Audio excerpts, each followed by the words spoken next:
અને પંજાબમાં મતદાન કરવાનું છે જેનીબેન ઠુમરને.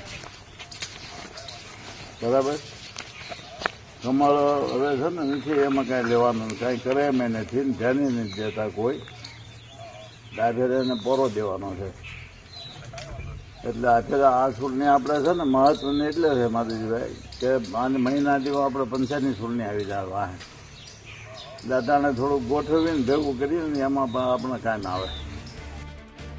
ભાજપના પૂર્વ ધારાસભ્ય કાળુભાઈ વિરાણીએ ગઈ લોકસભા ચૂંટણીમાં કોંગ્રેસ માટે મત માંગ્યા હોવાના દાવા સાથે એક વિડીયો વાયરલ થયો છે, જેમાં કાળુભાઈ કોઈ સાથે ફોન પર વાત કરી રહ્યા છે અને કહી રહ્યા છે, આપણે આ વખતે કમળને આરામ આપવાનો છે અને પંજાને મત આપવાનો છે.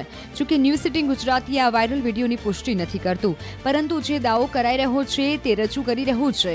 વિડીયોમાં કાળુભાઈ એવું કહેતા સંભળાઈ રહ્યા છે કે કમળમાં હવે કંઈ લેવાનું રહ્યું નથી અને પંજાબમાં મતદાન કરવાનું છે જેનીબેન ઠુમરને. બરાબર, કમળ હવે છે ને નથી, એમાં કાંઈ લેવાનું કાંઈ કરે એમ નથી, ધ્યાન નથી દેતા કોઈ, ડાયરેક્ટ એને પોરો દેવાનો છે. એટલે અત્યારે આ ચૂંટણી આપણે છે ને મહત્વની એટલે છે માધુજીભાઈ કે આની મહિનાથી આપણે પંચાયતની ચૂંટણી આવી જાય વાહે, દાદાને થોડુંક ગોઠવીને ભેગું કરીને એમાં પણ આપણે કાંઈ ના આવે. એટલે તો સાંજે આવી જાઓ, સાંજે. હા,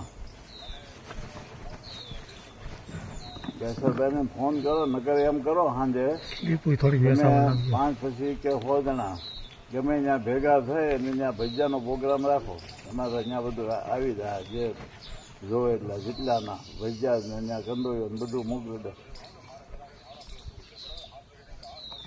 હા, પણ ત્યાં અહીંયા બેસરભાઈને ઝૂંપડે રાખવું તો ઓલા બંગલા અહીંયા રહે ત્યાં ને કાંઈક ગમે ને ઘેર રાખી દો ને.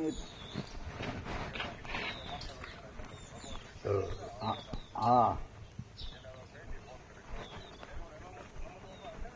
ભગવાનનો નંબર તો છે, તો એને હું વાત કરું તું એ વાત કરી દે ભલે. પછી પાછા હોય જેટલા થાય ને એને ભજીયા ખવડાવી દો ફર્સ્ટ ક્લાસ. એટલે ભેગા થાય એટલે તમારે વાતે કરી દેવાય આ રીતે મતદાન કરવાનું સવારમાં ટાટા પાવરમાં 7 વાગ્યામાં. બરોબર ને? હું તો ભગાને વાત કરી દો ને હું વાત કરી દઉં. હા, આપને જણાવી દઈએ કે કાળુભાઈ વિરાણી ભાજપની ટિકિટ પરથી 3 વખત સાવરકુંડલાના ધારાસભ્ય બન્યા હતા. 2012માં ભાજપે તેને ટિકિટ કાપી ત્યારે પણ તેઓ પાર્ટીથી ખૂબ નારાજ થયા હતા. અને પંજાબમાં મતદાન કરવાનું છે જેનીબેન ઠુમરને. બરાબર, કમળ હવે છે ને નથી, એમાં કાંઈ લેવાનું કાંઈ કરે એમ નથી, ધ્યાન નથી દેતા કોઈ, ડાયરેક્ટ એને પોરો દેવાનો છે.